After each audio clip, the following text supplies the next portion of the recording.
मेरा लैपटॉप कहाँ है? इब्राहिम ने अपनी नई नवेली दुल्हन से पूछा, जो 2 दिन पहले ज़बरदस्ती उसके सर पर थोप दी गई थी। जी वो क्या होता है? उसने हैरानी से उल्टा सवाल कर दिया। वो उसकी हैरत पे मज़ीद हैरान हुआ। लैपटॉप मतलब वो जिस पे बैठकर मैं सारी रात अपने ऑफिस का काम करता हूँ, उसने दांत पीस कर कहा। अच्छा, वो तो हमने ऊपर सामान वाले कमरे में डाल दिया, मासूमियत से कहा गया।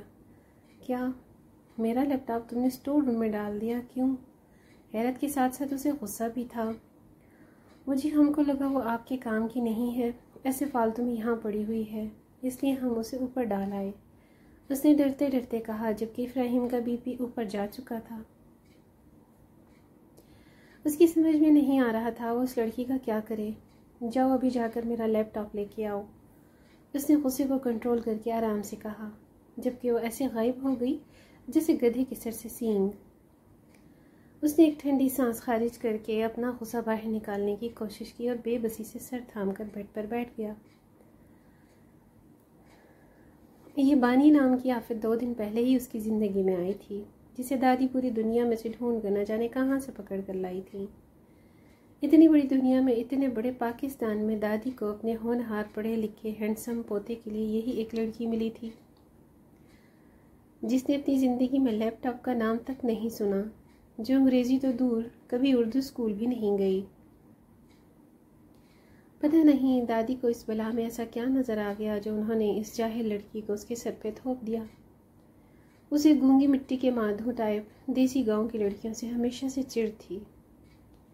उसने अपनी ज़िंदगी में कई खूबसूरत ख्वाब देखे थे। अगर उसने किसी परिस्तान की परी के ख्वाब नहीं भी देखे तो उसने इस देहाती लड़की के बारे में तो कभी ख्वाब में भी नहीं सोचा था। उसने तो अपनी शादी के बारे में अभी अच्छे से सोचना भी शुरू नहीं किया था, और अगर सोचता भी तब भी ये लड़की उसकी सोच में कभी ना होती। वो एक ऐसी मॉडर्न और पढ़ी लिखी बीवी की तवक्को कर रहा था जिसे किसी के सामने मुतारफ़ कराते हुए गर्दन ना झुक जाए, बल्कि इंसान के अंदर फ़ख्र पैदा हो जाए। और ये लड़की उसके हर ख्वाब को चकनाचूर करती, उसके घर पे पूरे हक से कब्ज़ा जमाने आ गई। और कब्ज़ा जमाने का हक किसने दिया? उसकी अपनी सगी दादी ने। ये अजीब और गरीब लड़की उसके सर पे थोप कर उसकी दादी मोहतरमा उम्र के लिए निकल गई। बकौल उनके, उसकी शादी ही उनकी राह की रुकावट थी जो अब दूर हो गई हो। उनकी रुकावट तो दूर हो गई, मगर उन्होंने अपने रास्ते का पत्थर उठाकर सीधा उसके सर पे दे मारा था। मैं अपने पोते अपने इब्राहिम के लिए चांद से खूबसूरत परी जैसी दुल्हन लाऊंगी। उसकी दादी हमेशा यही कहा करती थी और वो हमेशा दादी की इस बात पर मुस्कुरा देता था। लेकिन ज़िंदगी में पहली बार उसे दादी की ये बात याद करके सिर्फ गुस्सा आ रहा था। दादी ने सारी ज़िंदगी अपने पोते की परवरिश करके अपने सभी कर्जे एक साथ वसूल कर डाले। जो मोहब्बत के बड़े बड़े दावे किया करती थीं कि इतनी मोहब्बत तो मैं अपने किसी नवासे या किसी और पोते पोतियों से नहीं की जितनी मोहब्बत मुझे अपने इब्राहिम से करती हूँ। दादी की अगर ये मोहब्बत थी तो अल्लाह जाने उनकी नफ़रत की क्या हद होगी। पता नहीं उन्होंने ये कैसी मोहब्बत निभाई अपने लाडले पोते के साथ।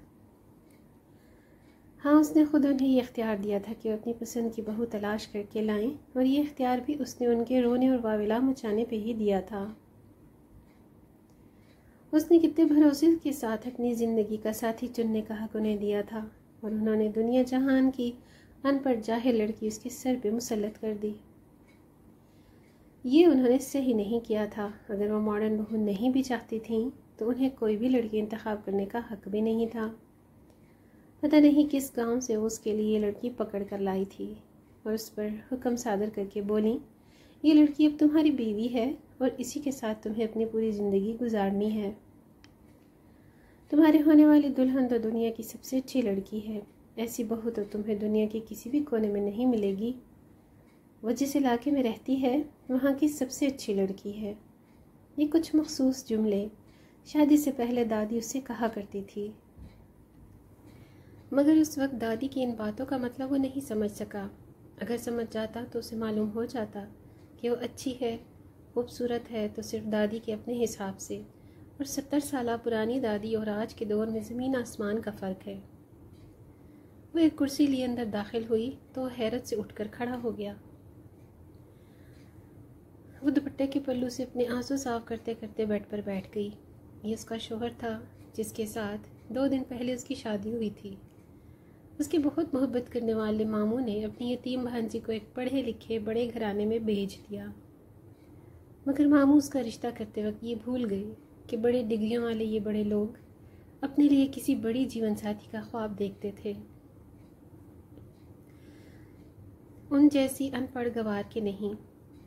शादी से पहले उसकी सारी सहेलियां कहा करती थीं, हाय बानी, तेरा शौहर तो बड़ा गबरू जवान है, एकदम फिल्मी हीरो जैसा।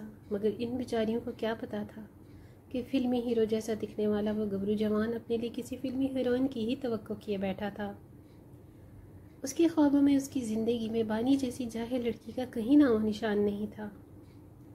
वो तो ज़बरदस्ती घुस आई उसकी ज़िंदगी में।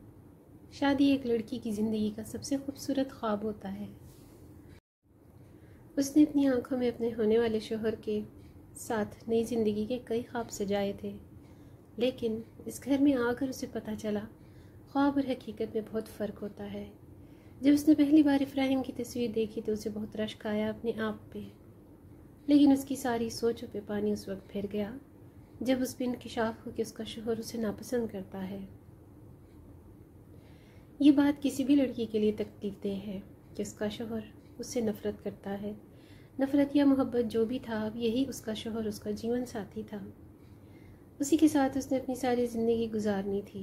ये रिश्ता चाहे जिन हालात में जिस वजह से भी हुआ हो, मगर उसे ये रिश्ता निभाना था। एक तरफा रिश्ता जोड़ना बहुत मुश्किल होता है, मगर वो एक औरत थी जो ब्याह कर इस घर में लाई गई थी। बचपन में उसकी माँ ने उसे सिखाया था, लड़की का असल घर उसका ससुराल होता है। वो एक बार जिस घर में जाए फिर उस घर से उसका जनाजा ही निकलना चाहिए, और यही बात उसके जहन में अपने बचपन से ही बैठ गई। वो पूरी कोशिश करेगी अपने घर को बचाने की, इस नाजुक डोर को कायम रखने की। वो नफ़रत से मोहब्बत का सफ़र ज़रूर तय करेगी। उसने अपने आंसू साफ करके एक मजबूत इरादा कर लिया।